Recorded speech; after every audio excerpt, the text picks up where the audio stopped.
The Supreme Court is hearing a case to reinstate the death sentence against, help me out here. Dashkar Sarnaev. I knew you'd do it. Thank you so much. Dashkar Sarnaev, the Boston Marathon bomber.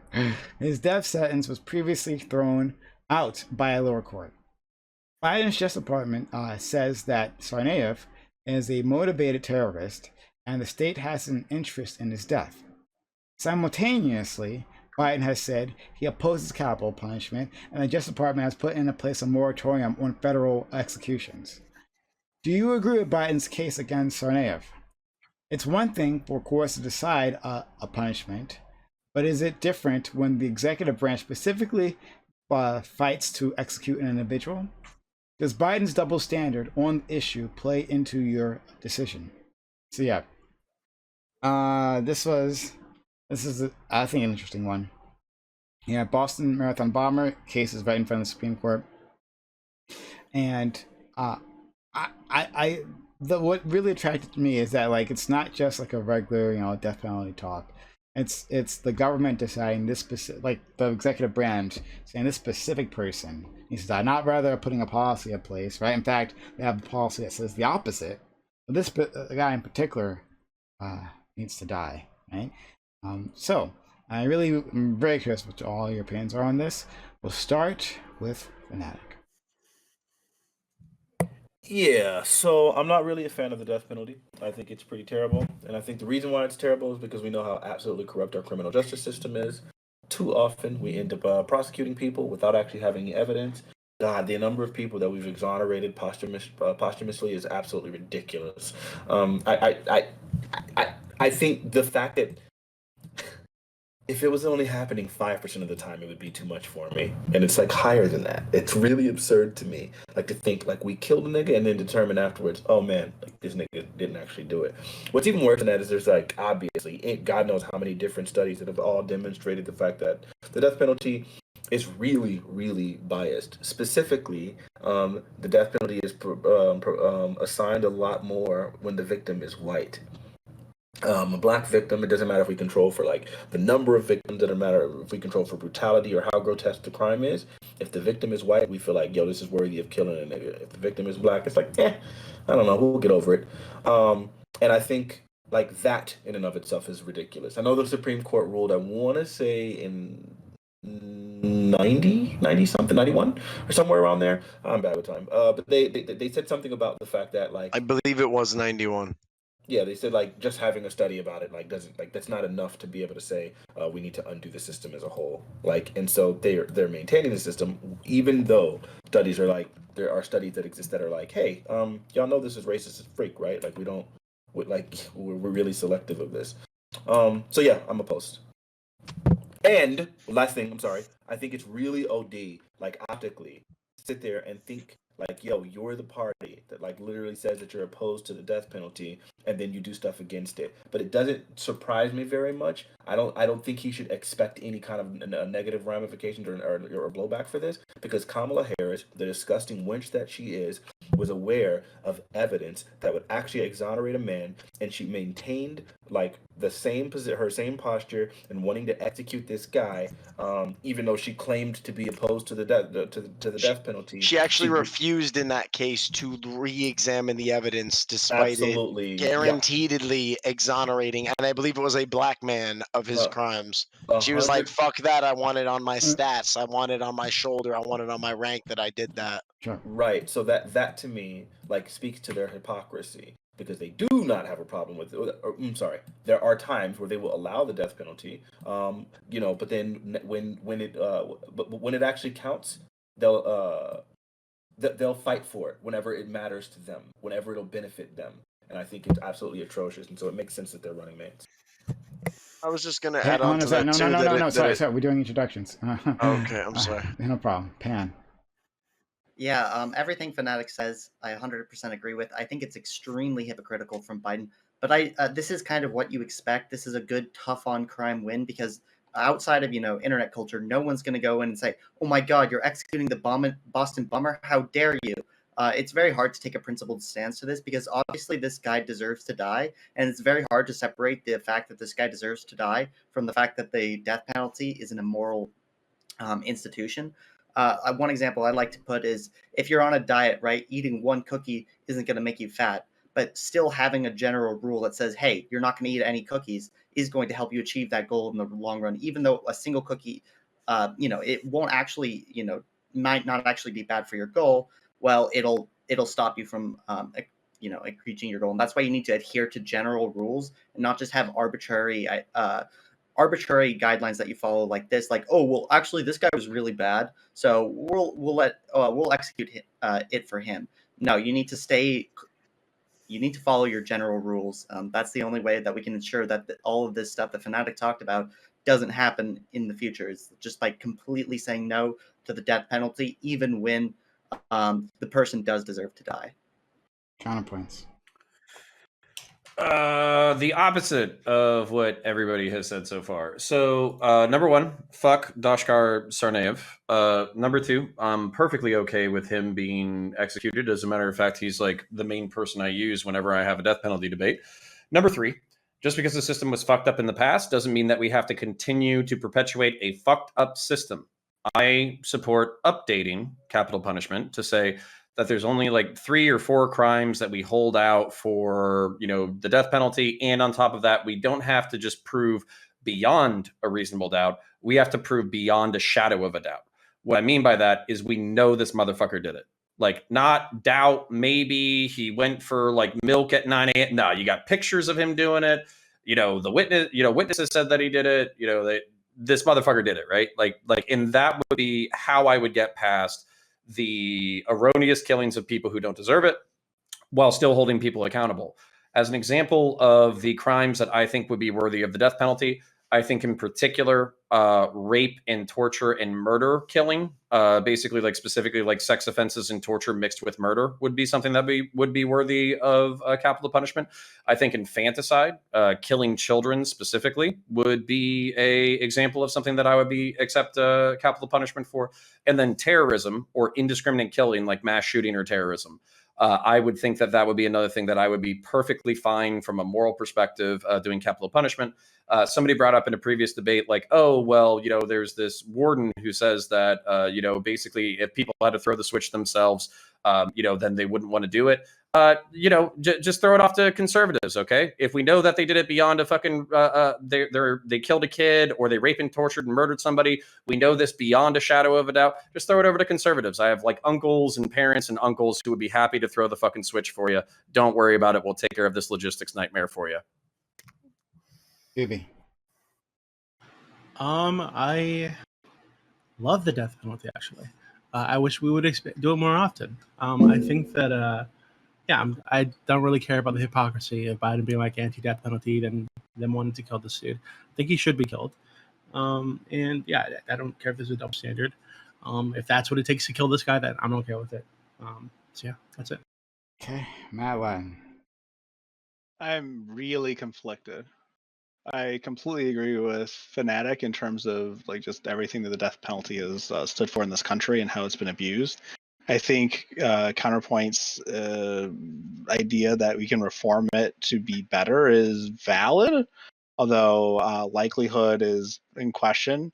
I do think this person should die because what they did is heinous and dangerous. But I also believe in reformative justice on some level. I just don't know or think it's possible with this particular fellow. It's very unfortunate that we have this case where this person should die for what they've done. I really have a problem with that.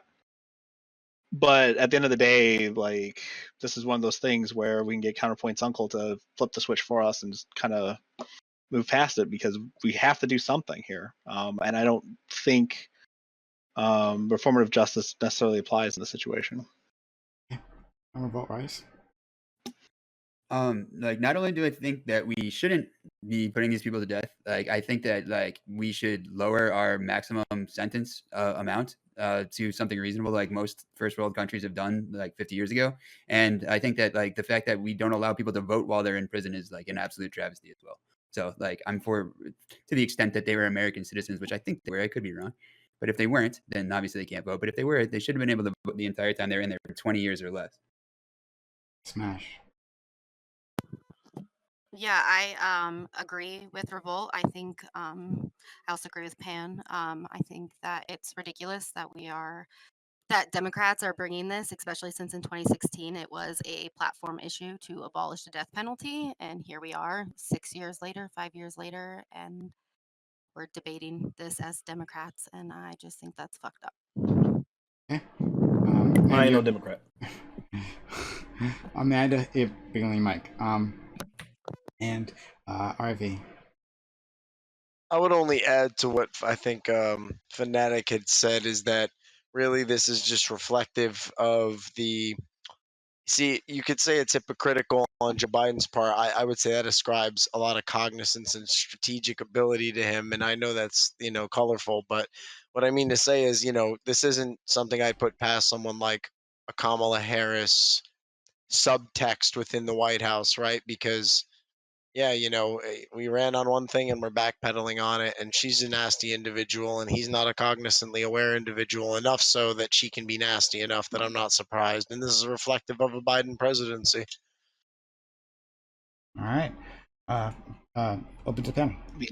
The idea that Joe Biden isn't like cognizant enough to make a decision is ridiculous. I get that he's like an old man or whatnot, but like it's just like a meme, right? Well, I mean, you can say it's a meme all you want, but what I'm saying is, I believe he has dementia, and not only that, I think that Joe Biden. I think excuse me if I may.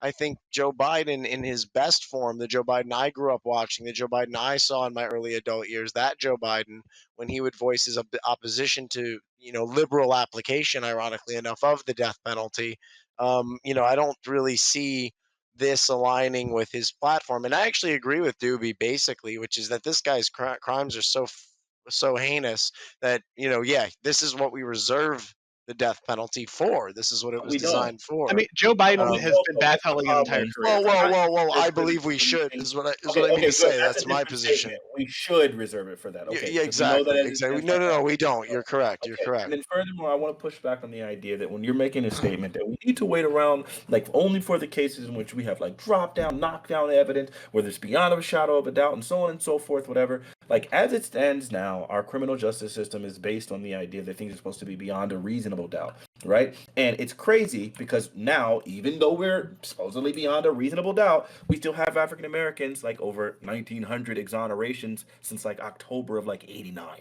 1900s. These were all supposed to be people who were convicted beyond a reasonable doubt. So when we have a system like this, then I don't know if we were to try to apply whatever your like ethics are or what's beyond a shadow of a doubt, right? Like now we've had large scale cases where they've literally upended like entire things where it's like, hey, guess what? It turns out the DNA evidence that we were claiming was a fact was actually a myth, and we had to like overturn God knows how many cases for things like that, right? So I like no matter what case you get, if we were to look and wait for your literal the literal perfect example of what you would say would be the emblem of what would meet this standard, we would still find exonerations because in reality, like people don't even know what a reasonable doubt is, right? Half of the country believe in QAnon. So, like, these sort of appeals don't actually make sense. And so, you're basically saying, let's just leave it to the American people who can't distinguish between fact and fiction, who don't know what a conspiracy theory is and what isn't. Let's leave it to them to try to logically deduce what's an appropriate murder of a person when we know that half of these people are not logical enough to get these things correctly. We know that it's being used racistly against black people and things like that. Like, let's just do it anyway, and because this kind of case is one that matters. It's like it just sounds like you're just ignoring all of the reasons why we avoided this in the first place. I think there's specific criteria that was met in this case to warrant application of the death penalty. And I might agree with you that there are many cases where application of the death penalty may not be warranted, actually. But I think this is a case where it is. I mean, premeditation and the heinous degree to which it impacted a large. I mean, it was an act of terror. You know, it wasn't just a homicide or a gang-related homicide or a homicide and crime of passion. It wasn't any of these other forms of crime. This was an act of mass terrorism. So that's all I was saying. I wasn't actually disagreeing with Fanatic that I believe that people are put on death row liberally, quite excessive, exceedingly. I get a simple gang enhancement on something like a assault in the first degree can get you close to it. You know, there are ways the legal system gets you close to death row, and I disagree with those ways that it kangaroos around to get people on. You know, so maybe we agree there. I'm just saying that in this case, actually, as someone that generally doesn't, that I believe in reformative justice as opposed to punitive justice, but this is where punitive justice is the final stop, so to speak. Okay, well, first of all, it's not just between rehabilitative or punitive, right? So the main goal we have here is incapacitation, right? Now we can do that by putting them in prison, or we can do that by killing them, right? So the question isn't, oh, are we going to let this guy out and go frolic around the fields again, right? The question is, do we need to kill him? And the answer is no, we don't need to kill him. He's contained from in jail cell, and if we let these outlying cases be the basis for like our legal system, then we're going to have all of those bad applications that you talked about earlier, RV. Because as you said, no one's perfect. So if we allow, it's kind of like a foot in the door. If we allow, the death penalty, if we justify the death penalty here, people are going to use it to justify the death penalty in cases where it's applied in very racist ways, very immoral ways, and etc. And I mean, I'm sure there's some white people too, and it's not just racist that the fact that some people get the death penalty is inherently bad. Sure, and then just one more thing the counterpoint said earlier, like, oh, you guys don't want to pull the switch, just leave it to Republicans. Like, I mean, I almost feel like I don't have to really respond to it, but I'm going to, just because it was said, and it's one of those floating bad points. You and I both know how absolutely abjectly racist some people in the Republican Party are, right? Like, I don't think that the problem, I don't think the problem is mostly about just us not wanting to deal with like the personal responsibility of being responsible for pulling the switch. I think what we're recognizing is that our criminal justice system is corrupt as freak. That's demonstrated by God knows how much data, right? There's such a plurality of data on it. And so then, like, for us, knowing that there are God knows studies that have been done for like decades that have all demonstrated really conclusively that it is very obvious that our criminal justice system is bad, and particularly like capital punishment is like literally super duper duper duper racist and biased. So like that in and of itself is enough for us to say that we don't want that to be a thing. Now, if we get to the universe in which there isn't any more abject racism within our criminal justice system, we can say confidently this is not something that's plaguing our nation, then I would probably start saying maybe we can even entertain the possibility of it. I don't think we're going to get there. And so, yes, you might say, well, this is a perfect case for it, but I can't divorce this case from the system that is being used to basically harm black people in this country. And so because of that, I cannot decide that I'm okay with that. And I think that really underlies what the main question is about this case, right? It's the idea that you can't sit here and like be hypocritical and say, overall, I think this is terrible and I want us to stop it. I want us to stop it. But no, this particular case is okay. Because if you're saying that this case is okay, I don't know how there's going to be how many more times where we're going to be constantly looking and having the debate on, okay, well, maybe this one fits the bar too. And maybe this one. And then basically we're just like, not many. The exact same place where we're I mean, maybe some of them many. Too. Well, not many times, because you have to meet a certain criteria. That's what I said. And like, and I'm not, pushing back on your gripes with the racial outcomes of the criminal justice system. I'm not. I'm saying there are times when people they go through extensive means to fabricate bombs and plant them in civilian, traffic areas. Like, this is a specific heinous type of criteria. This isn't something that you can really just throw on. Let's say someone raised in like not such a good area, I can relate to that. Someone raised around gang members, I can relate to that. I can relate to those outcomes. What happens there? Those people, what they go through. People shoot each other. They get things confused. They get their priorities confused. They get misguided. Whatever it is that poverty in those situations leads to. These are very different. I don't see things like, the Boston bombers execution of a bombing being something. Oh, well, now we need to worry about a slippery slope leading towards death penalties for other than fact. No, that's exactly how it works, though. Well, but Like, it's No. If I wait. I'm getting cut off though, and if I may just conclude, I'm sorry. If I may just conclude, we see things like even in like California where they're actually you can have something like a gang enhancement on a double homicide, and I know this to be the case anecdotally as well as just legally. You can look this up, and this is letter of the law. But I also know a case in which this is the case where you're still eligible for parole. You're still not mandated to life sentences. There's a good chance you can be let out for a whole bunch of reasons. It's actually pretty forgiving in a lot of cases when it comes to exigent circumstances surrounding like things you might run into in an urban or poverty-stricken environment. And I'm just saying, I don't think it is a slippery slope to just all of a sudden now we're just killing people. It's like, no, this is a guy who's a terrorist who bombed a traditional running gathering. It's not a slippery slope. It's not a slippery slope because it's a slippery slope kind of details typically things that have happened that we would say, hey, like, or I'm sorry, like a projection of if we allow this, we will get to this and whatever. And there might be so much middle ground between those things and so on and so forth, right? I think there's a difference in between that and saying, hey, this system is corrupt because of what we currently can see with our own freaking eyeballs. And I'm saying that we should probably reject it because of its current corruption. And I don't want to make a selection or a special case for this thing because I think the entire system is corrupt. Those things are not. But isn't the Biden administration, the Justice Department, asking for a specific carve-out for this person? I don't think they're asking to reinstate federal death penalties across the board, right? They're saying, hey, they're not reinstating federal death penalties, I don't believe. Needs to be executed. Okay, wait. Right. So then what stops the federal government from asking for specific executions for others?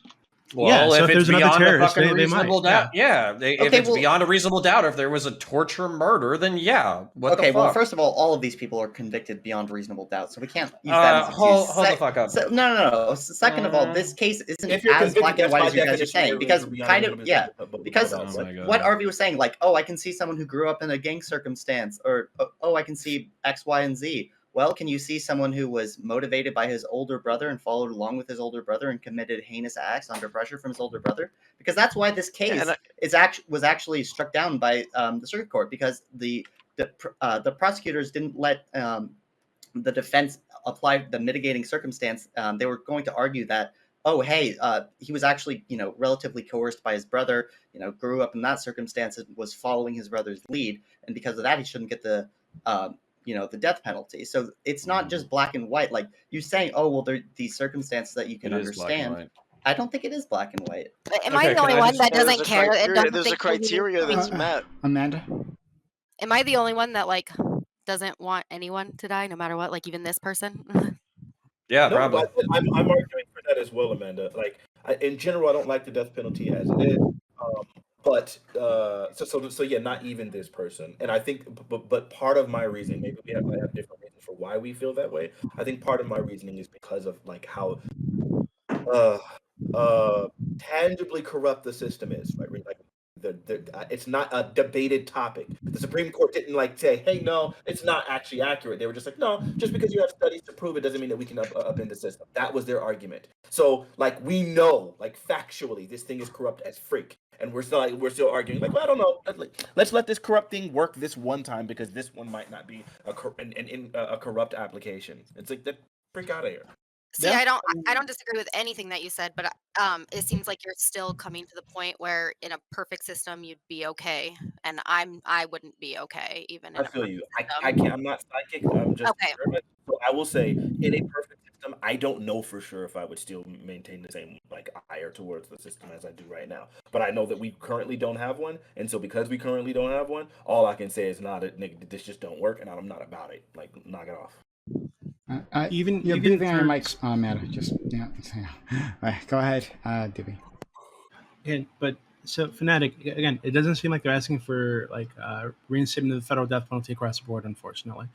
But for you wouldn't even say, given that it doesn't seem like this person is on death row or being proposed to go back onto death row because of racism, right? It's because he did a really terrible thing. Whether or not he was pressured by his brother, he took part in a really awful thing that hurt a lot of people. So you wouldn't even say that given that, racism isn't really a factor here. We know he did this thing. Even in this specific case, we need to keep this person alive and continue paying for it to feed them and shit. Like, why? Well, to be fair, it's actually more expensive for the death penalty.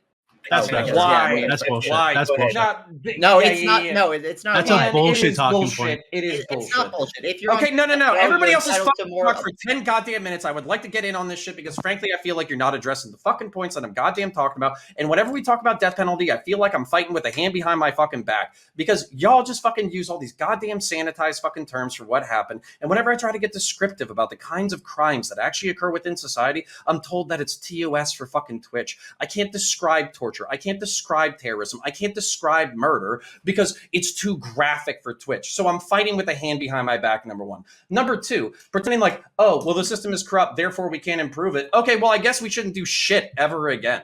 And then on top of that, in this specific circumstance, I don't give a fuck about the mitigating circumstances. I don't give a fuck if your uncle touched you when you were fucking 2. I don't give a fuck if your brother was a bad influence on you. I don't give a fuck if you were raised in a shitty neighborhood where you were beat with a fucking belt every single goddamn day. You don't set off a bomb in a crowd of people and you don't torture people to fucking death. That's it. And by the way, this is borderline euthanasia. Guess what? He's probably lived a relatively tortured life. Guess what? It's your time to swim in the fucking black oblivion of fucking eternity. Have a nice fucking anti-life, you sack of shit. And I do not give a fuck.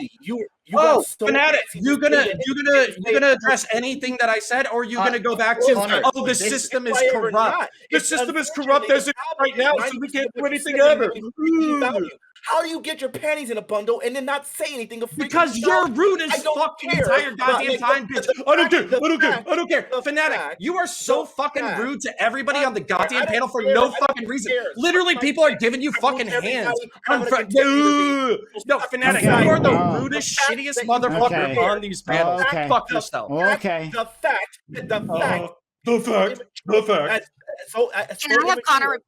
So immature as to not care about any of the mitigating circumstances is exactly why your opinion doesn't really matter here. Like for us, when we're actually trying to analyze as adults to determine whether or not something is reasonable or feasible, we do need to consider all of these circumstances, especially when we start talking about something as egregious as capital punishment. But you don't care about all of this. This is why your opinion. That's why no one wants to listen to you.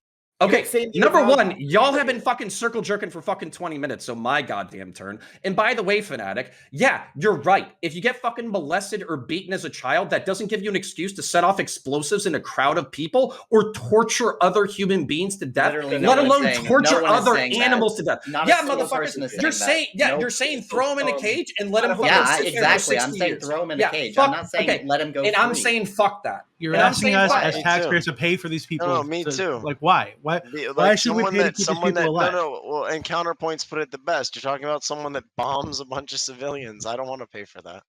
Fuck that. And by the way, I'm going to pull a Fanatic. By the way, a terrorist? No. Okay, by the way, Pan, you know, and I know, and everybody in this fucking audience knows that the reason why the death penalty is expensive is because of administration. It's because of review. It's because we give 30 goddamn appeals to people before they get put to death. It has nothing to do with the chemical. I could go buy a fucking heroin. What are you talking about? Hold on. So, if there was a case that you knew beyond a reason, not even beyond a reasonable doubt, beyond a shadow of a doubt, because you literally got a picture of the motherfucker doing it. You literally have a confession from them. You literally have witness evidence. You got DNA evidence. You know all this kind of shit. Fanatic, shut the fuck up. Shut the fuck up. Shut the fuck up. You add nothing. Okay. All right, fine. Fanatic, you have my undivided. Pan, hold on. Fanatic, you have my undivided attention. Are you familiar with the Doshkar Tsarnaev case?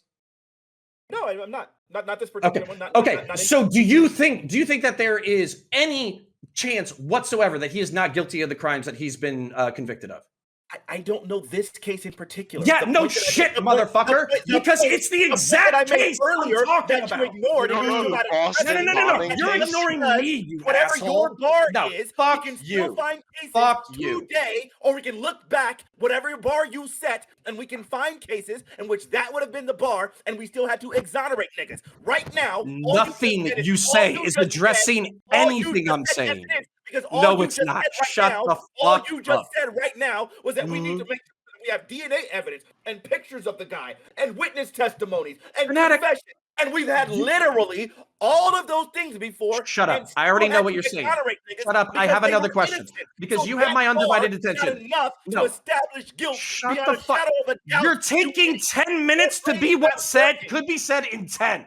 Say it in 10 seconds instead of 10 minutes. How And let about me you ask you talk some. sideways Okay, and don't Fanatic. talk the entire time that I'm talking, and then I will finish it quickly if you'll shut the hell up. Okay, cool. Then promise to make it fucking 30 seconds instead That was of as quick 30 as I could have minutes. freaking made it suck my dick.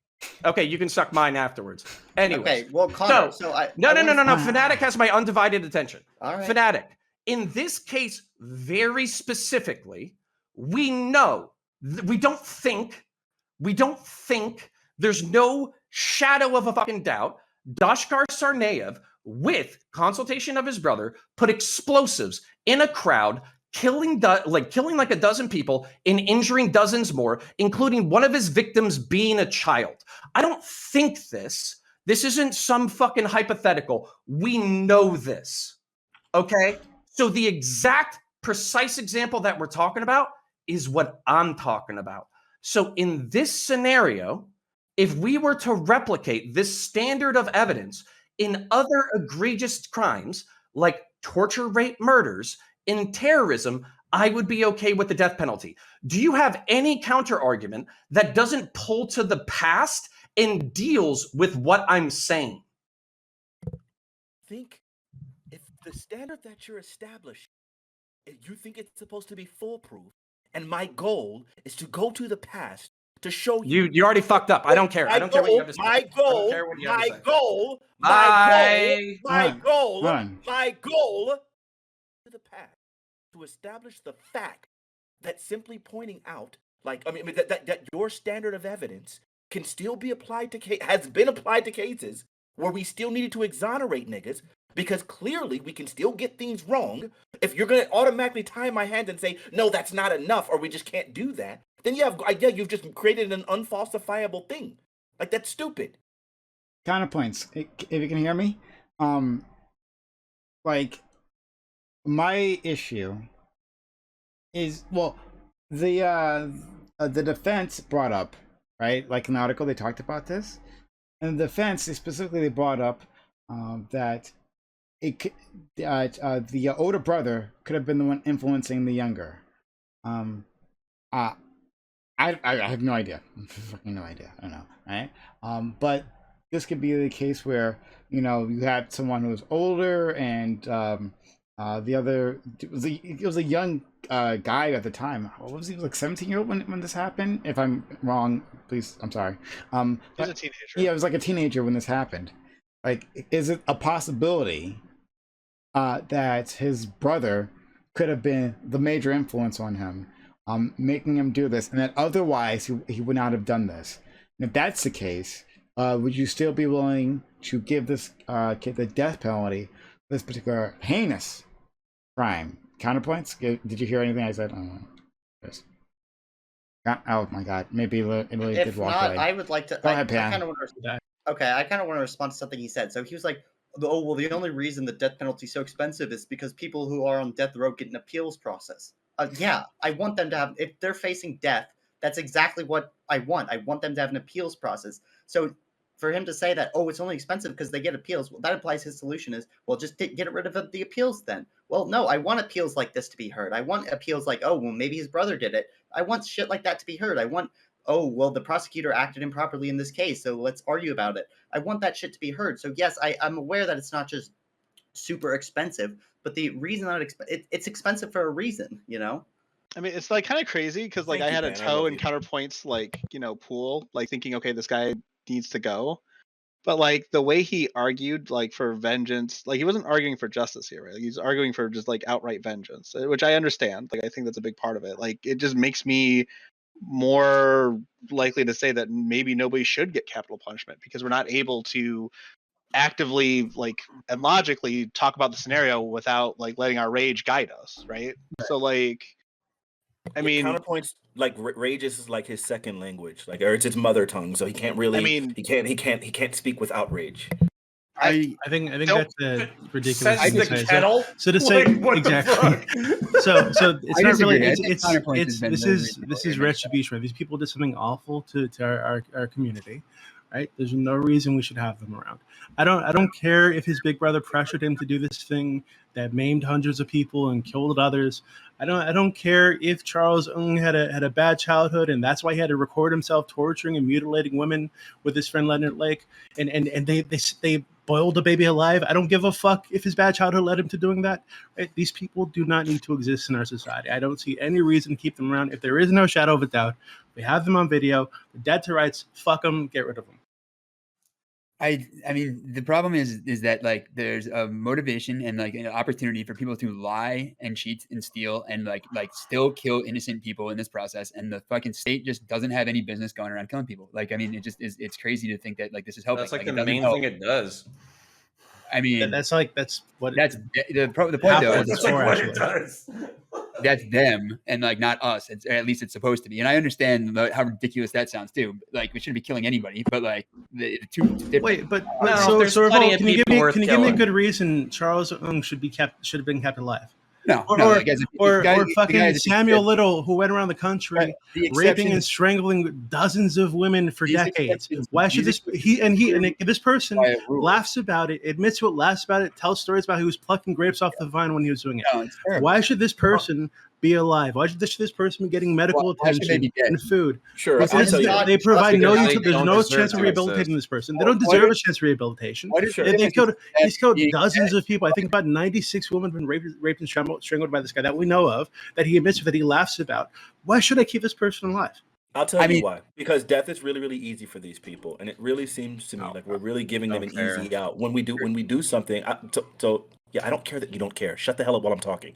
So what we really recognize is that like for a lot of people, like for some people, they actually want these people to remain alive because they want them to spend life in prison without the possibility of parole. They don't want them to just immediately like if you literally tortured my kid, I don't want you to get a quick and painless death and then just be on the opposite end, be on the other side of eternity, and it's just like okay, like for some people they they just believe it's just over at that point. That sounds pretty gross.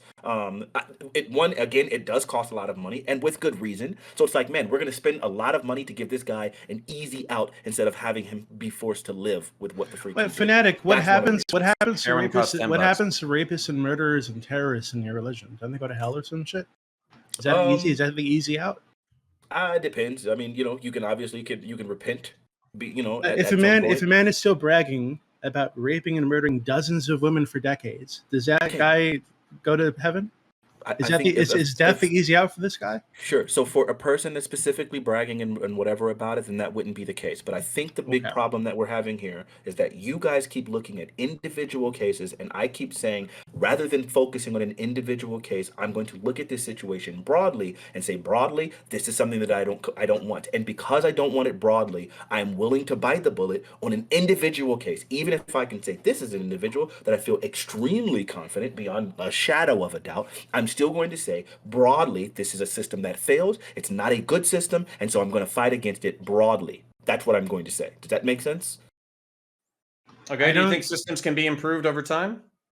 When we get to the point that we improve our criminal justice system, as I said earlier, I don't know if you were just not addressing it because you probably weren't listening. If we get to a point where we improve our criminal justice system such that this is no longer a factor, then at that point you will get me on board with it. Until then, I'm gonna always be against it. Okay, so let's be low and slow real here, because I'm just gonna call it out. Okay, fucking Fanatic, you've been pissing me off for a fucking while. Okay. Nezzy was literally trying to help you with points, and you were being rude as fuck to him. And then you get fucking yeah, because you're a rude bitch. Sure. And then you get fucking loud and angry and talk for extended periods of time, and then you get all fucking pissy when people give you the energy back.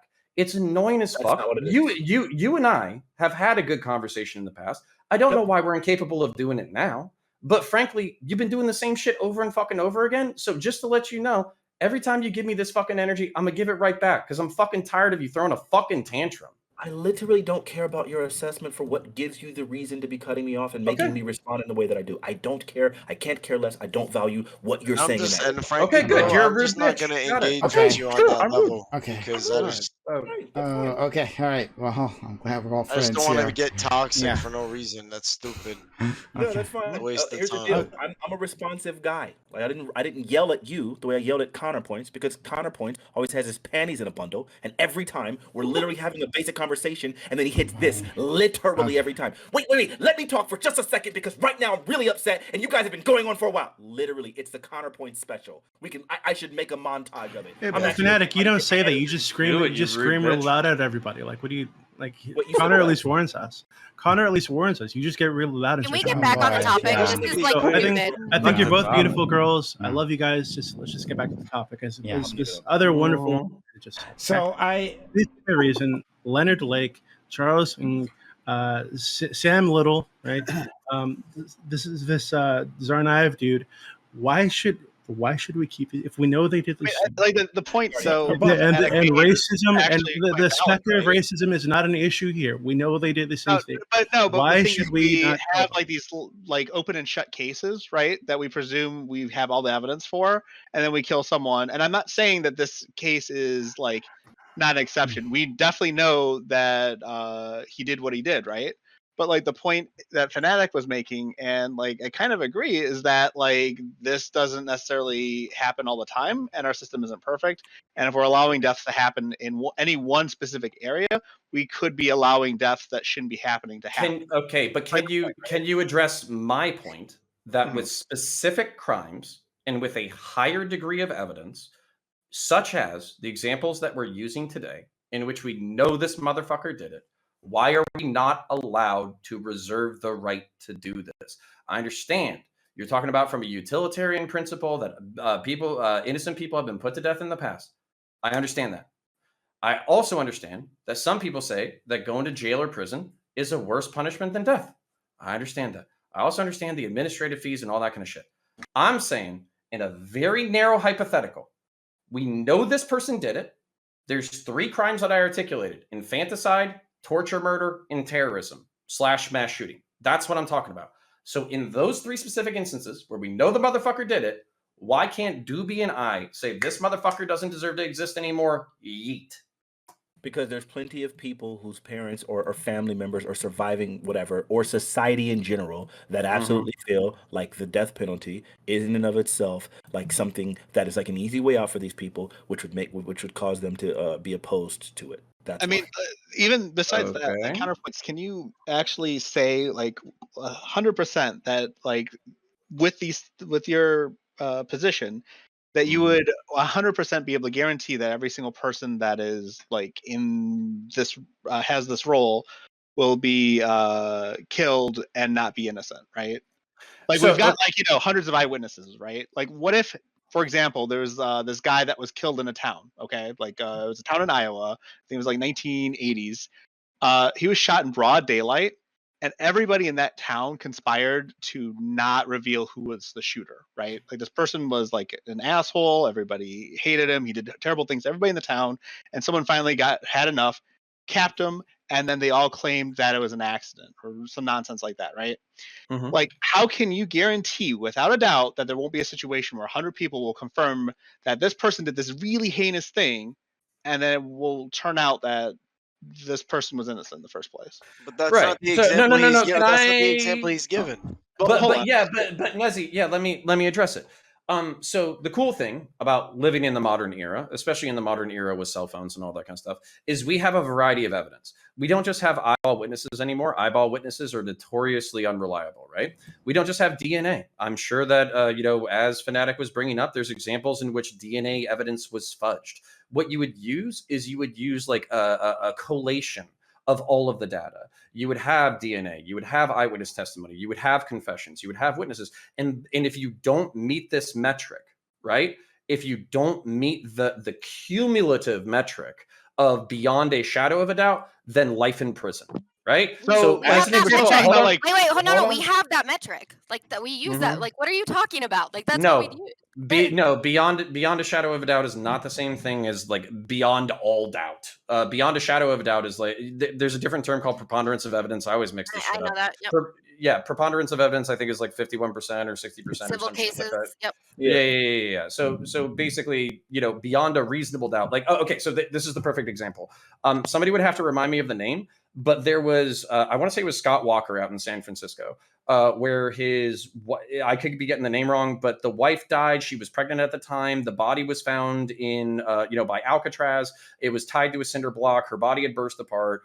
She was pregnant at the time, and nobody saw him do it, but he was the only person with the motivation. He was texting his girlfriend at the time. He was saying that he was going to be free before his wife was dead. There was a whole bunch of things pointing to him being the culprit, and there was no real alternative explanation except for maybe a burglary that had occurred across the street at approximately the same time. The defense attorneys basically said that it was impossible for him to get the body on the boat and dispose of it properly without flipping the boat.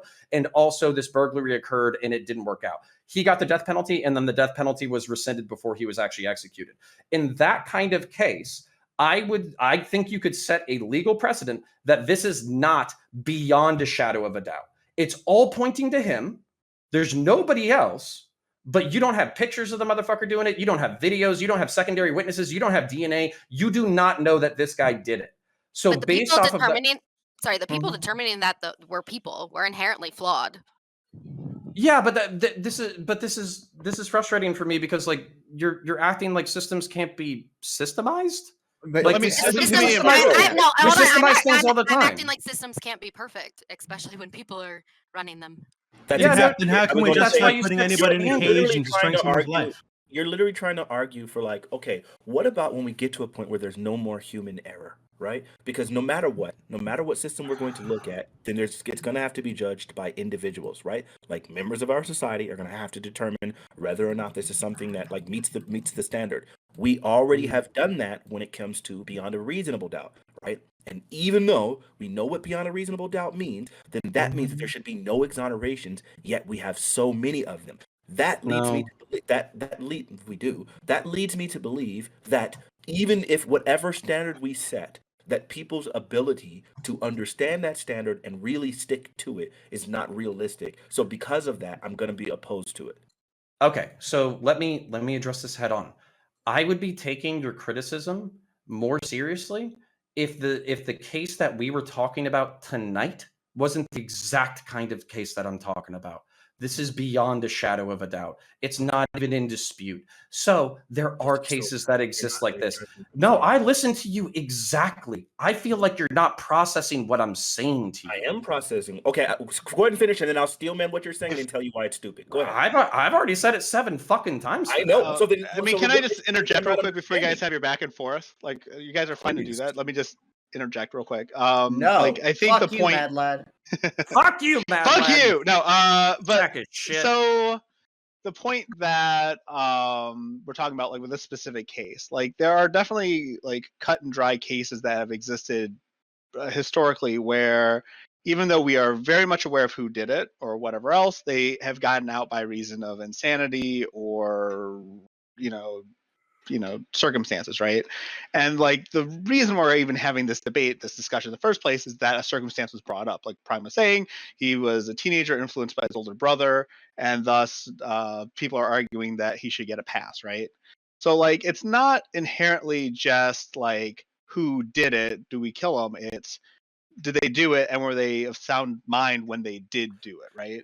That's like the discussion that we're having. Do you know the one pass that I would give people is literally if they were mentally incapacitated. If they were paranoid schizophrenics and they were completely unaware of what they were doing. There's no indication of that here. Dashkar Sarnaev is not crazy. He knew what he was doing. He was in consultation with somebody. He knew what the results and the consequences would be. As a result, he should be held accountable for his actions.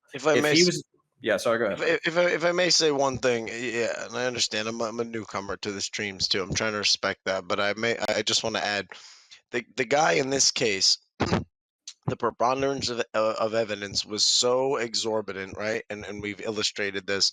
And what I'm trying to say is I've always been someone critical of application of the death penalty. So like I don't want a lot of people killed for things that like the example given. And what I'm noticing, just to tie it home and be brief, is that your guys' examples are nowhere in the ballpark of what Counterpoints and I are talking about. We are talking about acts of terrorism. You guys, in many of your examples, and I understand those examples, I've related to those examples of an older brother who's a gang member who says, "Yo, take the 9 and show him the business," right? Like that's a very, very different circumstance, and so we understand that. And in fact, our son understands that. So so I'm just re-illustrating that. Like we get that, and the application is strictly reserved for when there is such a high bar, and there's only a handful of people that reach that bar, and your guys' examples don't include any of this. You keep saying, well, outside of that. No, not outside of that. For that, specifically for a guy that makes a bunch of homemade bombs and blows up a bunch of athletes that are participating in an American tradition. Yeah, that kind of guy is why we have the death penalty. Man, Okay, you will always be able. I got the final. Here it is. It's really simple. Two things actually. One, I can imagine people having a conversation about like what should be the conviction rate, right? And like people having a conversation like, okay, so we'll make the standard perfect in this way, that we'll make sure it's beyond a reasonable doubt, and them feeling reasonably confident that as long as we have this standard, that it's beyond a reasonable doubt that we won't ever convict people improperly, yet we still do. And I can imagine now with that mindset, because we know human error exists, I can imagine that we can arrive at the standard that it'll be beyond a shadow of a doubt. Now that's even higher, and then we will feel confident that should ensure us that we won't be having any wrongful convictions, and we'll still have them. So my question to Counterpoints is: do you think it's reasonable to say that if we apply this standard, that human error will happen, and eventually there will be a person who will be convicted that doesn't accurately meet this standard, and that they will still end up being executed? Do you think that would ever happen? Like hypothetically, right now, we created the standard, that was it. It needs to be beyond a shadow of a doubt, and that there would ever be a case in which a person was executed improperly because of human error. Do you think that would ever happen? No, and I'll answer why. Yeah, then you can answer why, but I think at this point, yeah, this is basically an argument against the prison system in general. To be honest, okay. No, it's not. What? Yes, it is. On he asked why. I'm going to answer why. So beyond a reasonable doubt, I can literally look up the standard right now. This is a part of the jury instructions. This means that the prosecution must convince the jury that there is no other reasonable explanation that can come from evidence presented at trial.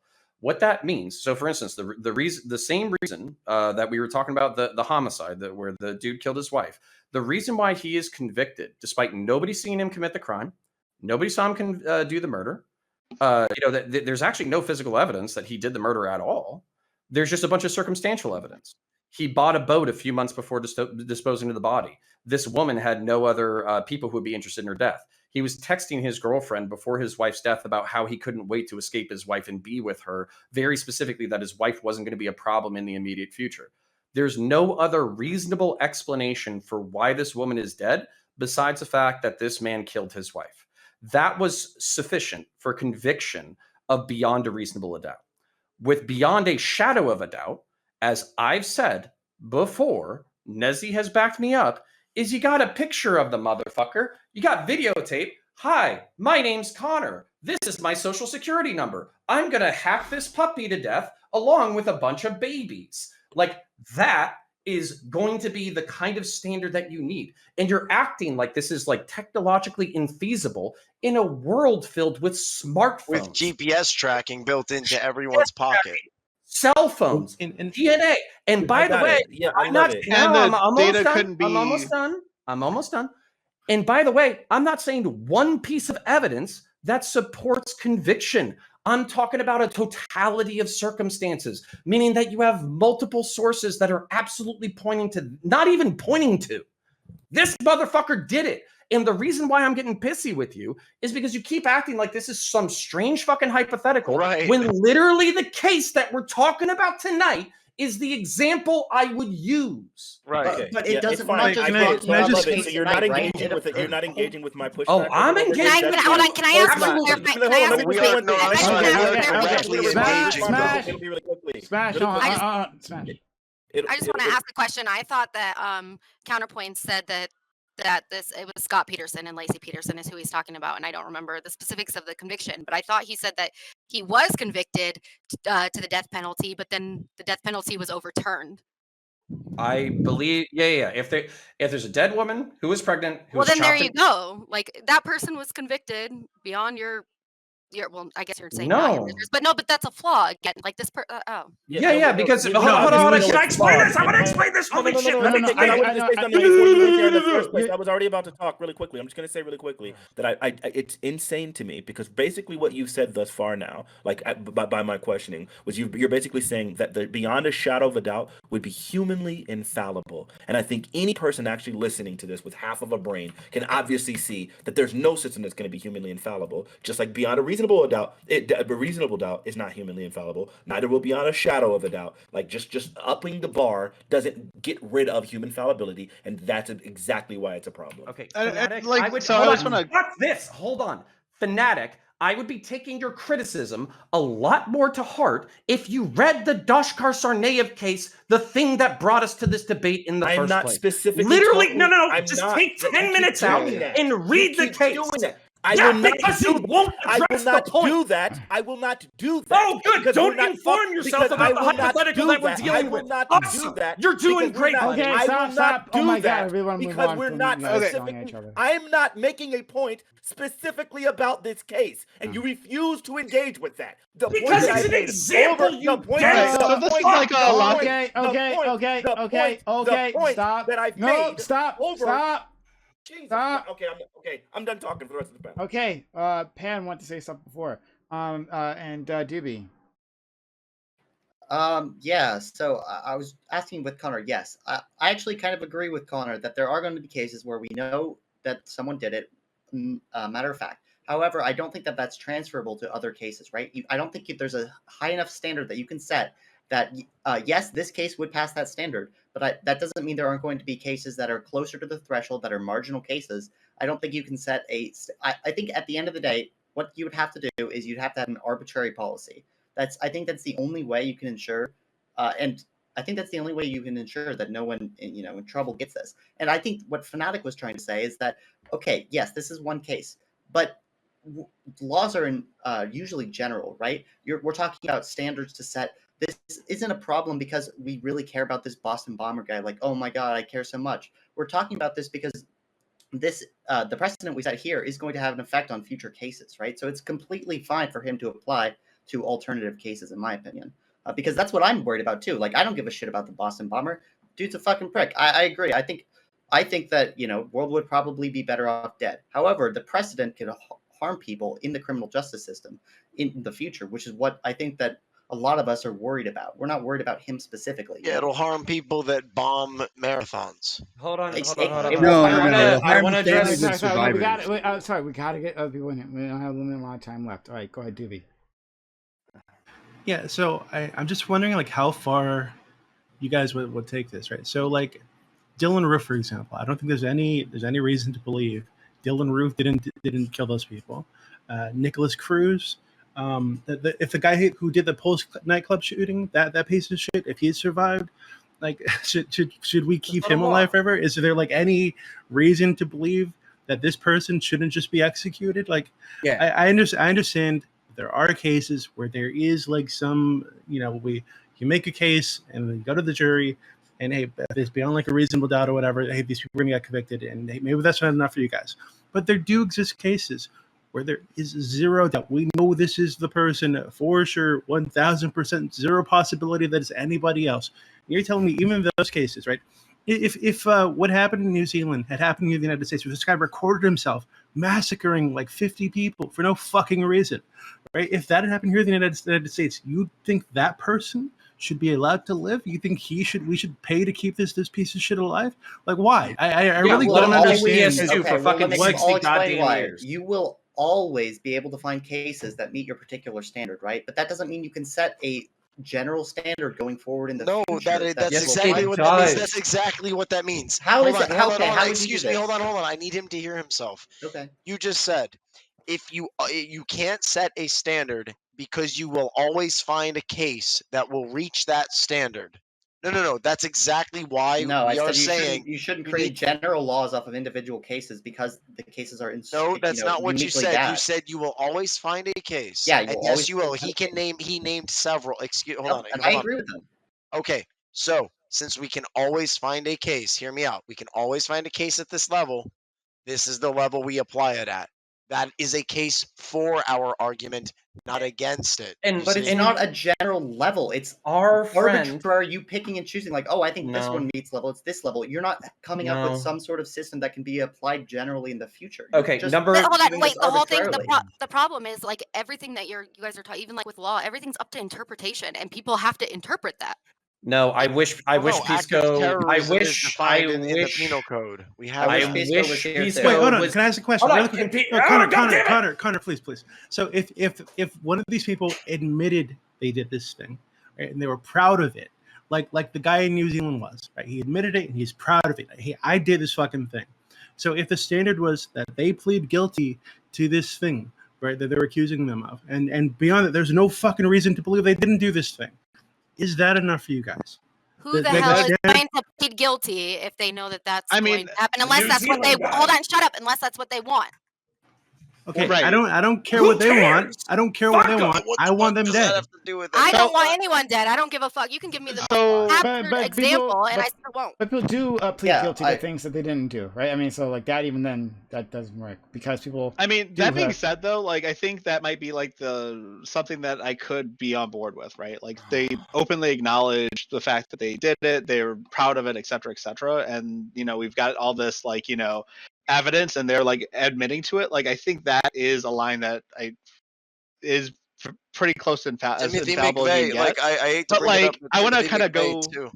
Well, I kind of go in a different direction though, because I think that like we're talking about like all this legal precedent on like a small scale and not addressing like the big scale. So like, we're talking about like this sort of like federal policy where people get the death penalty because an administration insists on this happening, right? And we can actually like relate this to like the war on terror, like of the 2000s, right? Where we had like this policy where we're going to kill terrorists, no negotiations, et cetera, et cetera. And we had the situation, and I'm not sure exactly how we're going to tie this in. So I'm going to kind of like leave it open, let you guys figure out how this fits. Where Anwar al-Awlaki, I'm not saying his name right, al-Awlaki, I think, was he worked for Osama bin Laden at some point. And he was basically a jihadist, and he was spreading like propaganda and recruiting members, et cetera, et cetera. And the Obama administration drone striked this guy, right? So he drone striked an American citizen without trial, right? And I'm like looking, and like this was like one of those exceptions to the rules type situations, and like this precedent was set.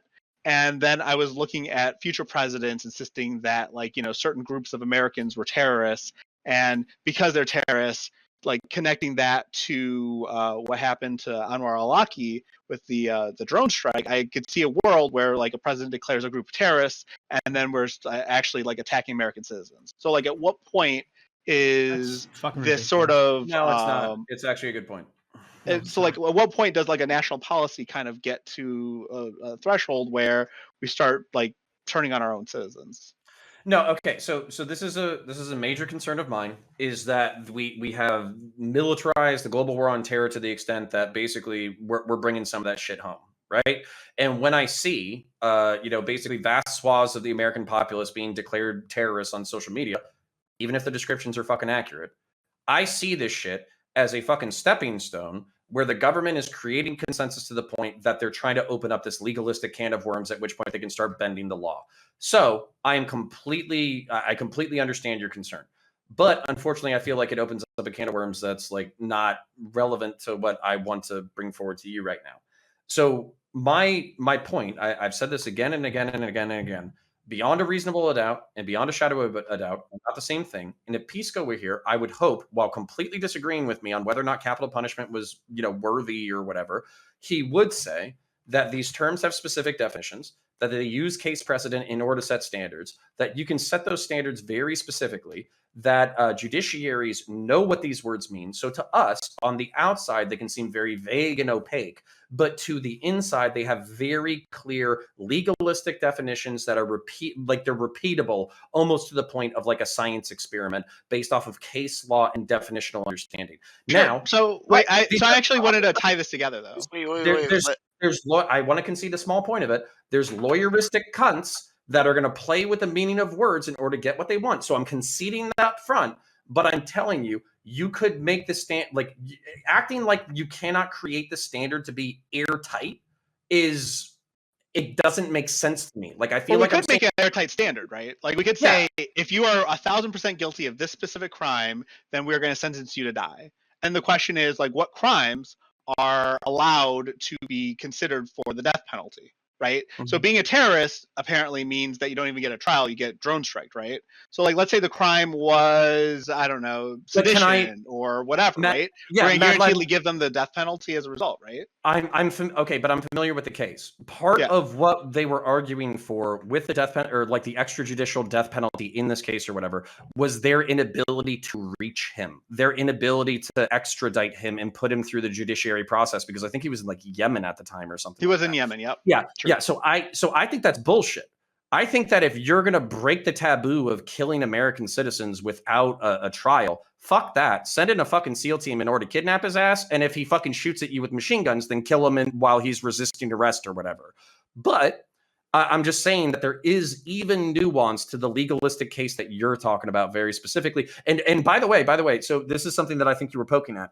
You were saying that like terrorism is death penalty? No. I don't think being a terrorist is death penalty. I think mass shooting, mass bombing, homicide in the name of terrorism, that would be the thing that would get you, like Greenpeace activists, like throwing destroying Humvees or some shit. That doesn't warrant the death penalty, even though they're technically eco-terrorists. Whereas if they did do a homicide specifically in the name of their cause, that would be a terrorist homicide. So how would you keep the definition of like what is okay, like who is okay to kill, like tight, right? Like you're trying to keep it within like 3 specific crimes and saying, okay, this is definitely bad enough. Like, what's to say that this precedent wouldn't like just kind of sort of filter down and a future generation wouldn't decide that, okay, we can add this crime, we can add this crime, we can add this crime. This is pretty heinous, we should add this, right? They could, but weirdly enough, I feel like we're in an opposite cultural direction. I'm literally on a panel with 2 people who are mildly sympathetic and 2 people who are pro-death penalty. We're literally outnumbered like fucking 1-4 on this fucking panel. I think the cultural zeitgeist is going in the opposite direction, where this is going to become more restricted over time, not more liberal.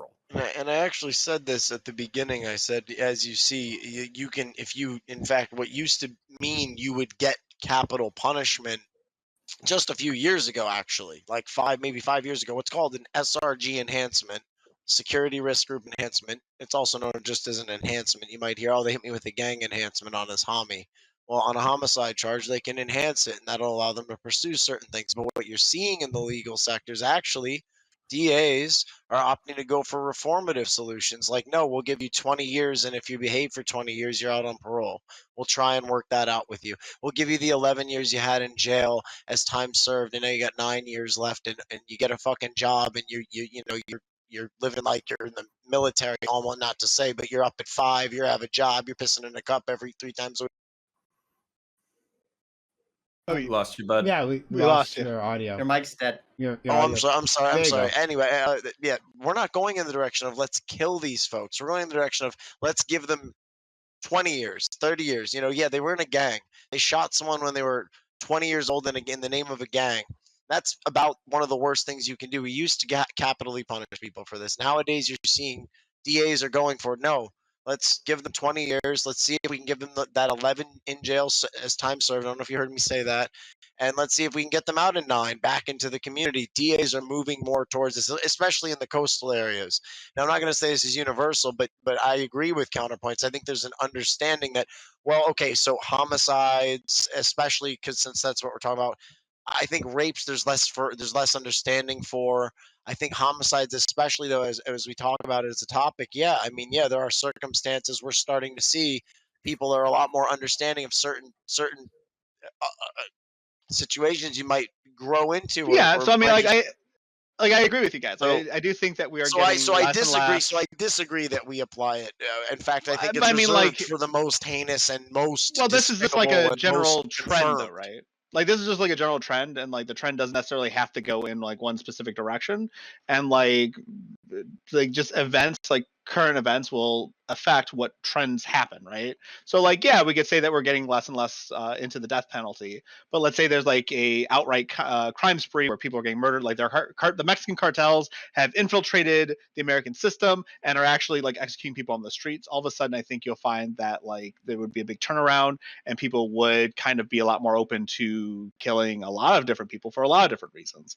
So, sure. I mean, I guess the question is like, where are we going to draw our line? And like, I hate to say it because like I've always been an eye for an eye type of person on some level. Like I just, and maybe I don't know if that's like right of me or not. I'm actually really philosophically struggling here, right? Like I don't know what to think anymore because my logic and my ethics are like clashing like dramatically right now. But like, I mean, I'm still leaning towards this. Like maybe we shouldn't do it because we can't take this back, right? Like I don't. And maybe I guess we could take it back, but like precedents don't usually get taken back, historically speaking. Usually like we do something and then we just kind of like keep doing it for more and more reasons, like as time proceeds. I get you, but then that's democracy. Like shit on the ground changes. People want a different thing, then fuck it. Like I understand y'all have your principles. They don't seem viable. I understand that. Amanda, you and I do not see the world in the same way. There are absolutely things that I will fucking kill people for. It is what it is. Self-defense is absolutely one of them. Infanticide is absolutely one of them. Terrorism is absolutely one of them. Torturing and killing is absolutely one of them. I've kind of resigned myself to the fact that there is some violence in this world, and sometimes violence needs to check violence. I'm okay. I have reckoned myself with that moral perspective. I understand if we disagree. I just you don't think that that's like a corrupt view of the world? Like automatically you think that like doing the thing that you're shaming them for doing is like in return is a good solution? Do you think self-defense is the same as murder? I mean, self-defense is not at all what we're talking about here, so I have no idea what you'd ask me that. Well, I mean, we can talk about self-defense and murder real quick. Like, well, let's not derail. Self-defense is completely different. Like, I carry, and I'm willing to shoot somebody if I need to. I'm happy to. Like that's not a problem for me.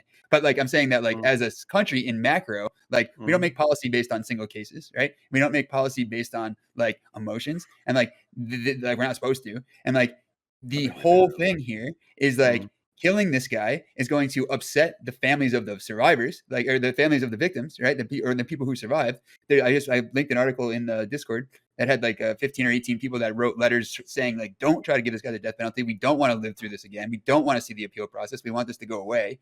Like, and like regarding this specific case, and also like the only thing that's getting done here is it's making you guys feel better about yourselves because you feel helpless that you can't stop this like crazy thing from happening. Like, you know, but can I? Not a solution. But you just brought up an interesting point that I feel like needs to be broken apart with even more nuance than you're already bringing to the table. So, for instance, one of the things that you brought up was the fact that families don't want to go through the death penalty process because they don't want to go through 30 years of appeals. They would rather get a sentence for life in prison.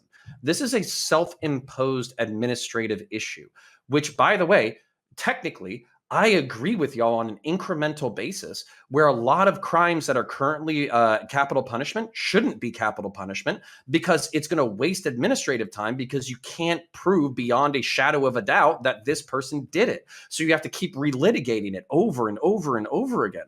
Whereas if you had 1,000% certainty that this person was guilty and they were guilty specifically of heinous crimes that are described, then you could say, hey, fuck it. The only thing that we're doing is we're doing like a 5-year appeals process. 5-year appeals process is not to relitigate the case. It's only to guarantee that all of the steps were followed and all of the legal definitions were followed. If there's no holes in this thing, then we're going to go ahead and smash this dude in 5 years with a $10 shot of heroin.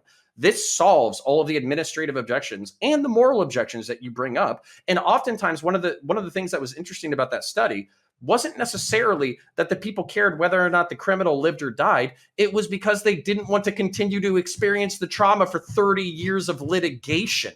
That's part of the problem. I understand that, but the flip side of that is they're saying that there's no relief to be had. There's no upside in killing the guy. Do you know what? And here's a concession. I would say that society has an interest in putting this person to death, but I would also say that the family of the victim should be a variable under consideration, where let's say that it's a single homicide where somebody was tortured, or it's a child who is the victim. And the family is saying, we don't want this person put to death. I think that should be a variable on deciding whether or not capital punishment is appropriate. Sure. I that is a very fair way to look at it. But like, in my opinion, I think that like there's no gain that it outweighs any of the substantial downsides of allowing capital punishment to exist in the first place. Like, we know for a fact it kills innocent people. We know for a fact that happens. We also know for a fact that there is like no foreseeable future in which we will be able to be 100% sure that 100% of the people that get this punishment were 100% guilty of the thing we're accusing them of.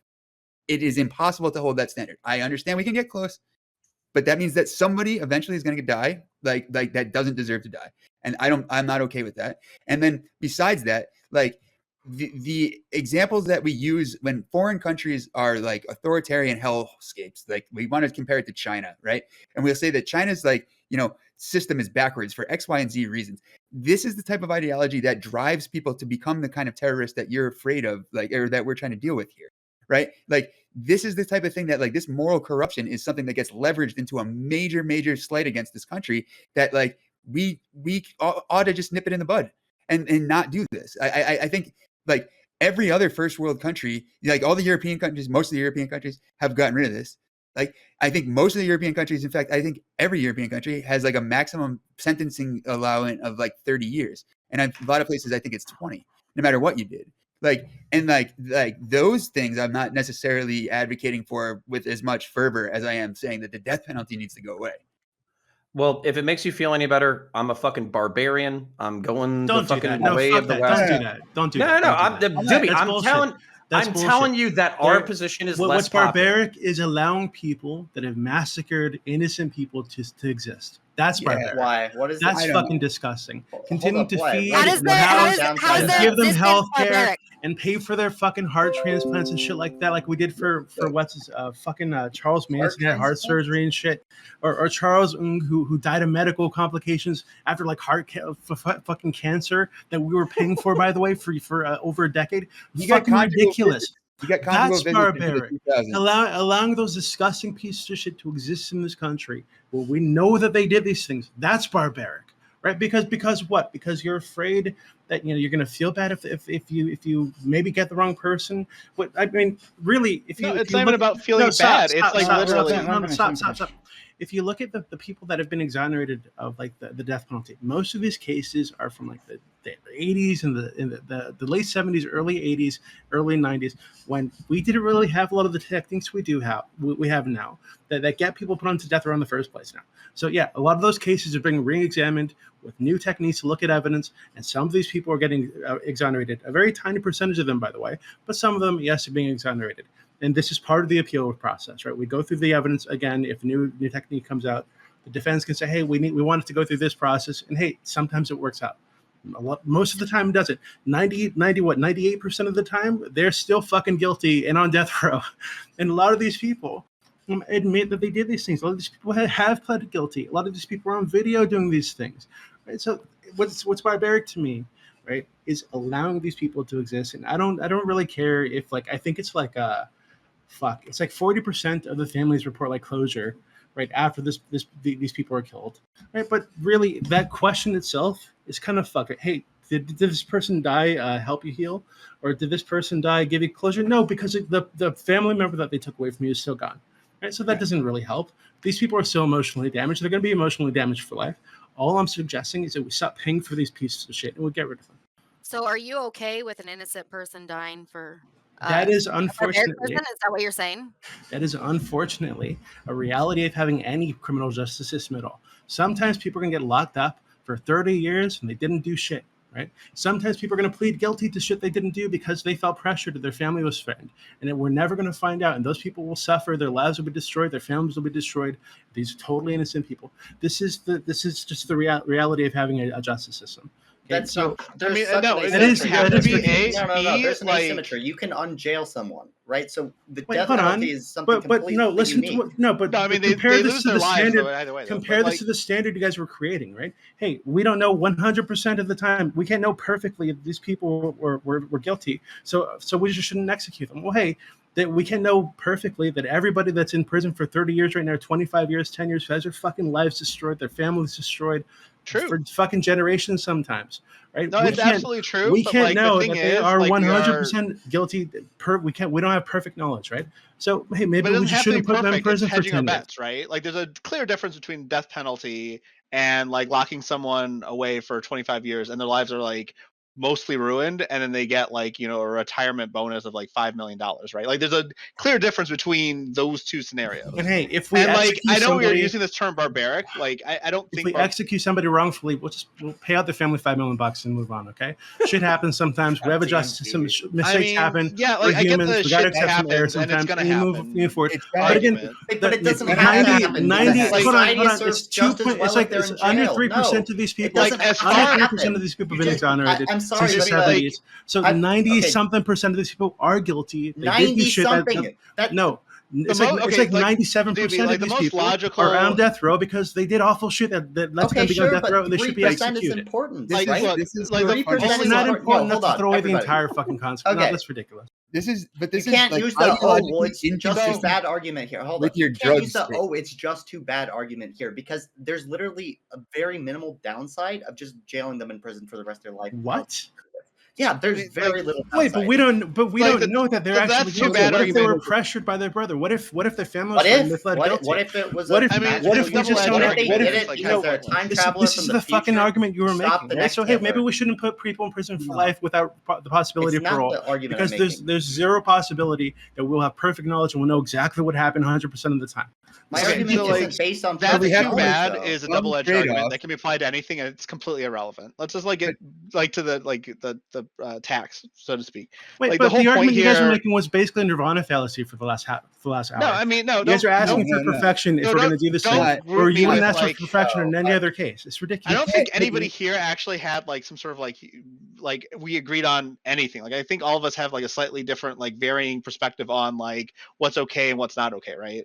Like, all I'm saying is that, Doobie, you had me to some extent with, yes, they admitted to it and there's all this, like, you know, evidence, et cetera, et cetera. Fine. Yes, that probably is someone that is okay to kill. Sure.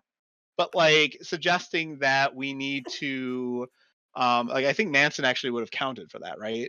But like Manson didn't actually suggesting do- that we need to kill everybody because it's like barbaric to keep them alive is actually like kind of silly, because it's not the case, right? Like, Wait. that's just a dumb argument. So you're saying Doobies, maybe some innocent people die take isn't popular? Okay. I mean, shocking, well, I mean- right? like, But like, no, like, I mean, the thing is, like, we don't have a perfect system. We're not gonna have some way of like, you know, making sure that everybody we kill is like someone that deserves to die. So like, we probably shouldn't, you know, kill everyone when we have the opportunity to do it. Nobody's saying we like, should let kill people- everyone, right? Where Not somebody's- everyone, but like so- everyone who's guilty of specific like a crime. circumstances where there is zero evidence, there's zero reason to believe this person is not Right. guilty. So, a lot of like, the- if they a lot of these admit to cases, doing they are it. gloating about it. These Right. people should be Yeah, fucking so killed. fine, sure. Like, I'll take But that. this If they're is- gloating about it and proud of it and they did it, like, fine, sure, fuck it. Yeah, like- but how do you write that law though? Like, like this is the point. Like, is like if you're gonna write a law, like it has to be in macro, right? Like, and you're using micro analysis to get to the like Right. the But you know what? It's a good point though, because like, even if we do have that, right? Like, even if we have like they admitted to this crime and this You is can't- considered a heinous yeah. crime, what's considered a heinous crime can change from era to era. So 80% no, of that's, even people that in doesn't jail- fucking work. 80% of people in jail are there on plea deals, like, right? Like something like that. Like, we already know that people plead to shit that they didn't actually do all the fucking time. Like, You're gonna plead to a it death doesn't mean penalty? anything. This But doesn't here's the apply thing. though. Here's what I don't understand. Okay, like this comes back to like. Well, this is okay, the wait, but then fundamental- actually revolt though. That's a good point. This wouldn't apply. Like nobody's going to plea deal to like get into that like 0.001% of guaranteedly getting executed. Yes, but I mean the point is that human nature is often to lie to fold the pressure. That's what that fucking stupid cop show everybody's watching now is about, right? Like, like, and here's another thing. Like, I'm gonna make myself look like an idiot because I'm gonna use my own microanalysis at a macro problem. Like, I personally spent time in jail because a cop lied about me. Like it is a bad thing that like people have that kind of power. Was never gonna face the death penalty, obviously, and it was only like 90 days. People have had worse situations. But the point is like it's fucking like very frightening to think that the government has the authority to come in here and end my life, like if they wanted to.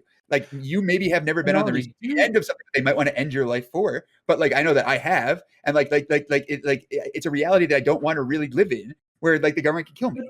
And we all live in that reality anyway, though. You know, hold on. You like very specifically. You understand like that the social contract is almost completely predicated on violence. And if we're looking at nation states since their inception, it's been a contract between militaristic, tribalistic forces to protect people who create goods and services in order for the community. That's almost like the foundation of society is violence that prevents other violence. The government has always had the ability to kill you.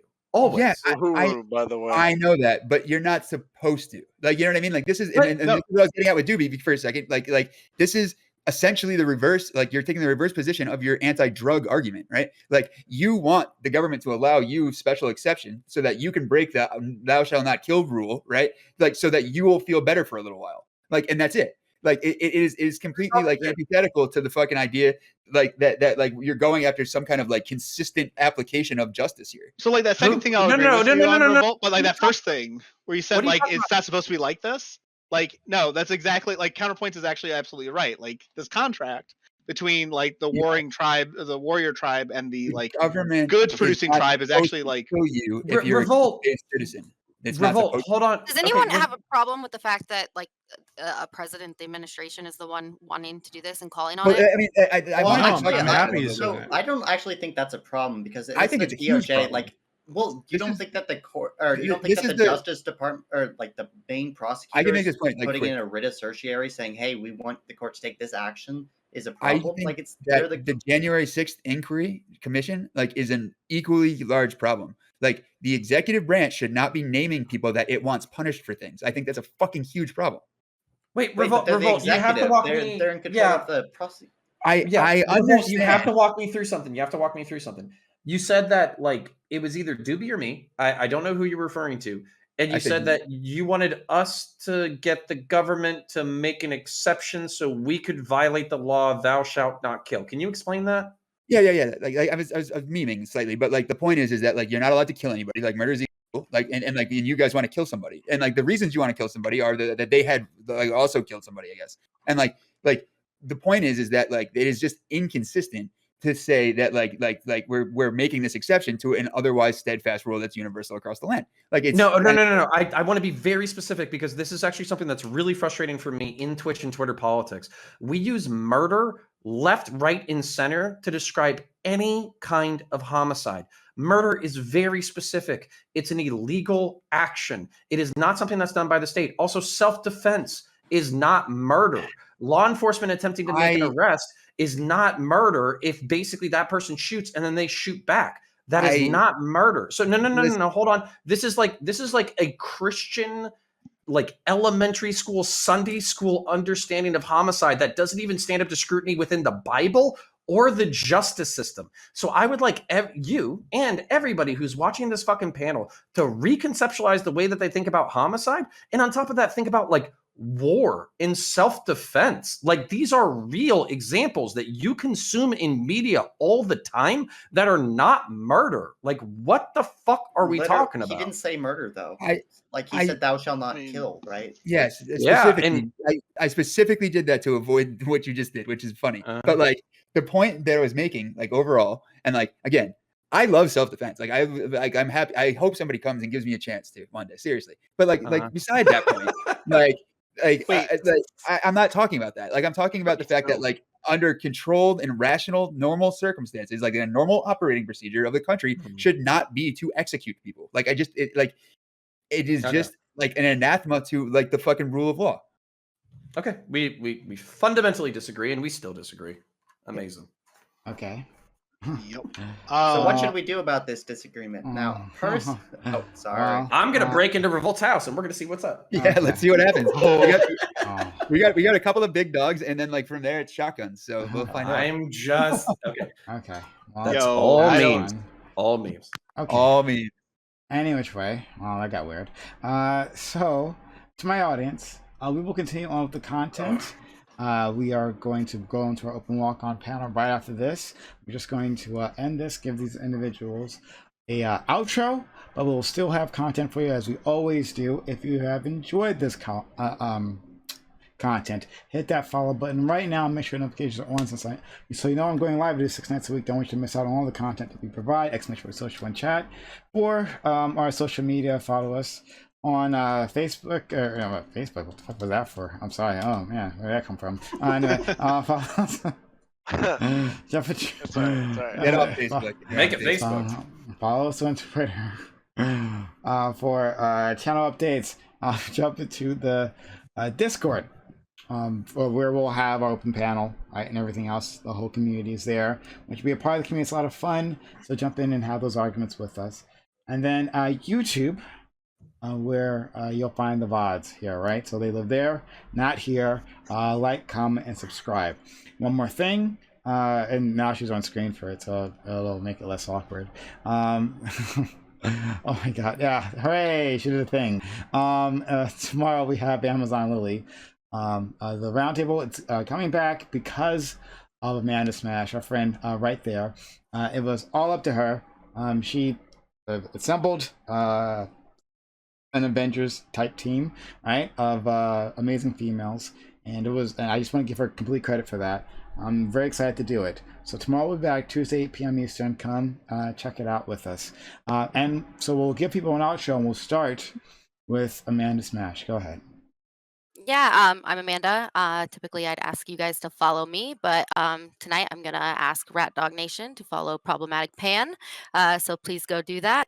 Like Prime said, we are hosting the Amazon Lily tomorrow, and I am super excited for the topics. Prime and I, it took us hours to come up with these questions the other day, and yeah, it'll be very, very interesting. The people that we have on are extremely smart, and the topics are something that I'm still contemplating myself. So we'll see how tomorrow goes.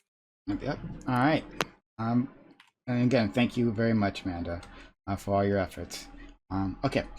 Let's. Well, why don't we just continue going backwards? We'll go next with RV. RV. Thank you for coming through, being a part of this, sharing your opinions. RV, tell the world about yourself in a shorter manner than last time, maybe.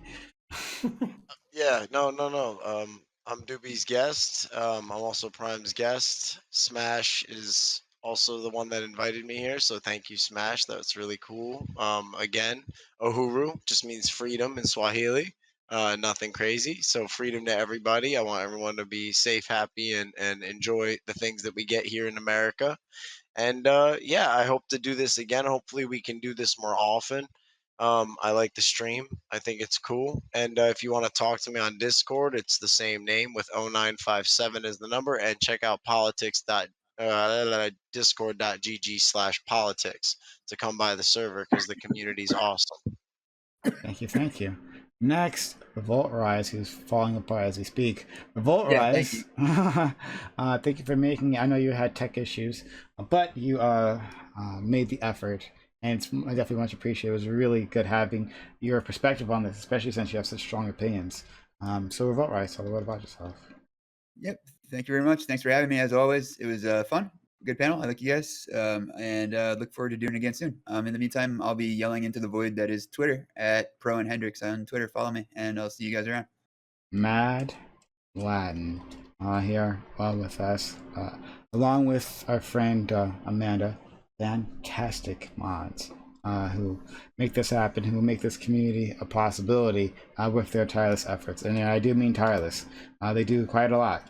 Mad Latin, thank you for being so kind. as to join us and to get as fiery as you usually do on these things.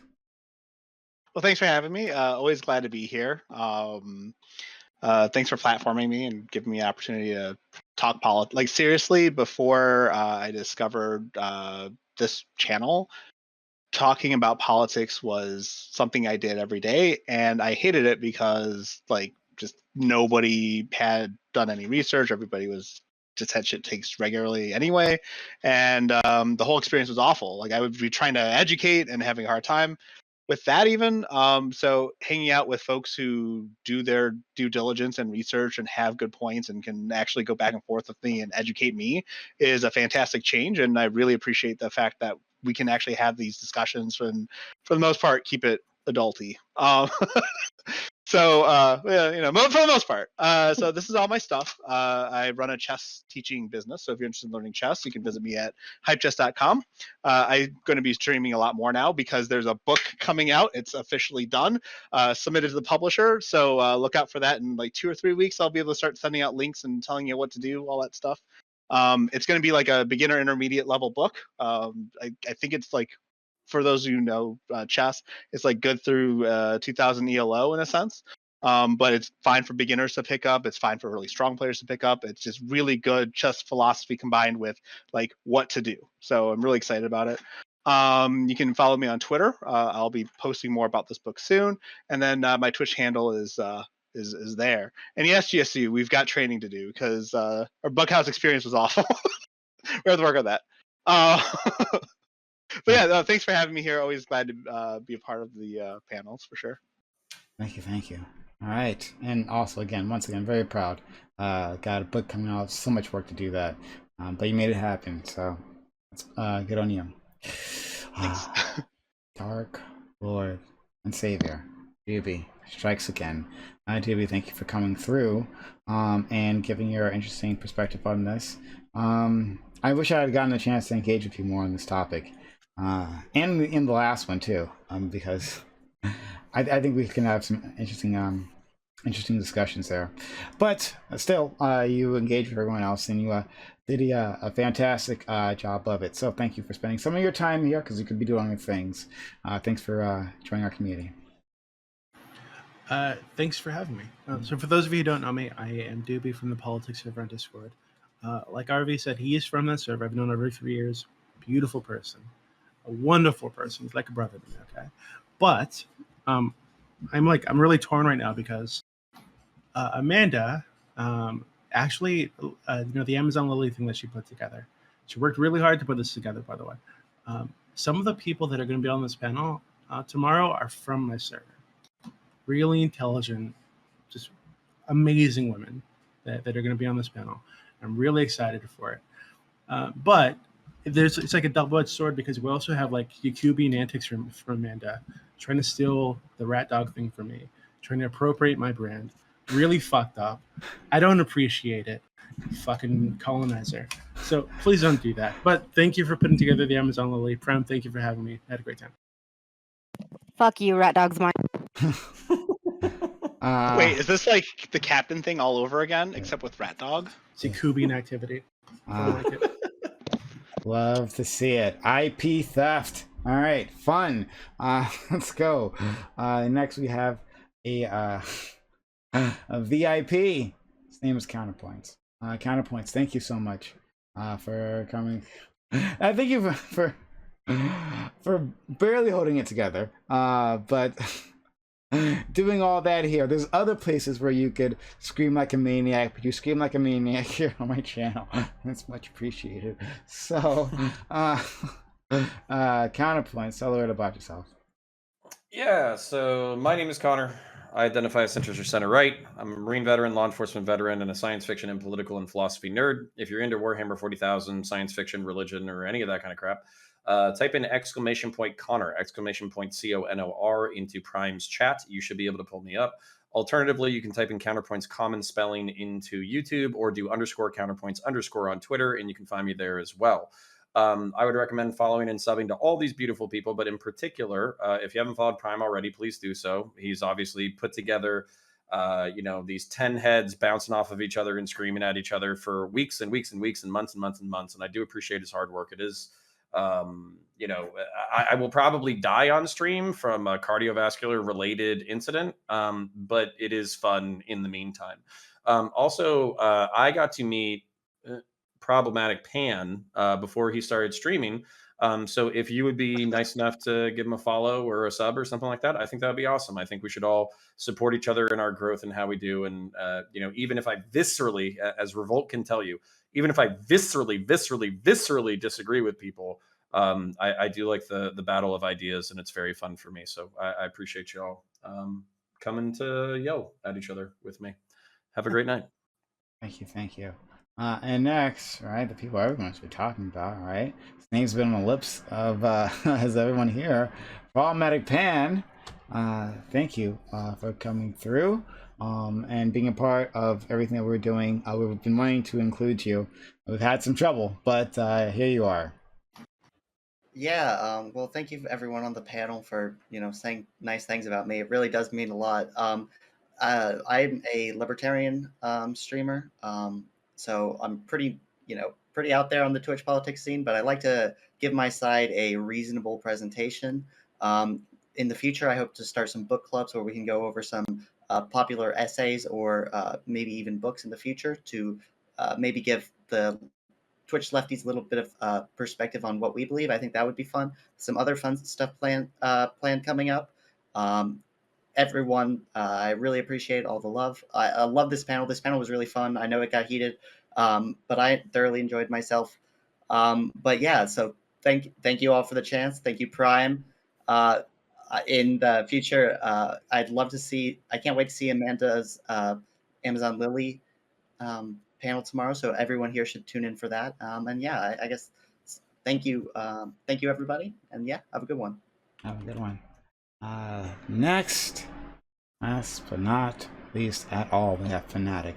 Fanatic, thank you for coming through, turning up like you usually do. Fanatic, you're like, I know I'll have a good time when you're around here. All right, I think my stream knows we'll all have a good time because you're an eloquent individual and you get your points all across great. It's just that it has to come out of high volume, and we love it any which way. So thank you so much, Fanatic. Yep, this was probably the most frustrated I've been on the panel, but it's all good. That's life. Follow Problematic Pan. He normally has amazing takes. I actually think I might be a bit of a libertarian. I was like a super Ron Paul supporter. Follow him. So I'm linking his stream right here. You guys should all check that out. Make sure you follow and subscribe and all that good stuff. And of course, subscribe to Prime. I think it's really great that he's getting Amazon Lily back after some incredibly bad actors both tried to rob him of that and almost succeeded. I'm glad that someone was able to actually right some of that wrong. I think that's beautiful. I think we need to hold those other idiots accountable for the disgusting thing that they did there. But I think Amazon Lily is great, and it's. I'm glad that Prime is now finding another avenue to elevate some other people's voices beyond just the niggas that he does on Thursday, the psychos that he does on Monday, and the women that he does on Wednesdays. Right? And I think this is a really good idea. He's always elevating voices, and I think it's great that this thing is returned to him. It's not enough though. More needs to be done. Anyway, that's it. I don't really need to shout myself out. Like I'm good. Peace out, y'all.